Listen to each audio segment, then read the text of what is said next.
assessment asks us to predict a mechanism and the product for this reaction. This is a nucleophilic acyl substitution reaction. The mechanism starts by a lone pair on oxygen attacking the carbonyl carbon. That'll build up too much electron density around the carbonyl carbon, so we break the carbon-oxygen pi bond and push electrons on to oxygen. That will form a tetrahedral intermediate, where we have an O- charge from our carbonyl. We still have this T-butyl group attached and the chloride attached, and now this new oxygen attached. The oxygen still has its hydrogen bound to it, and so therefore the oxygen has a positive charge. The next step in this mechanism is to collapse the tetrahedral intermediate. The lone pair of electrons will collapse down from oxygen to reform the carbonyl, kicking out the best leaving group. The best leaving group in this molecule is the chloride. The chloride will get kicked out as the leaving group.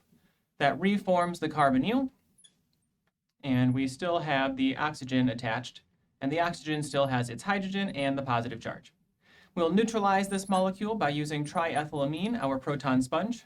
The base will attack the acidic hydrogen, neutralizing oxygen, and that will form our product for this reaction, which is the ester.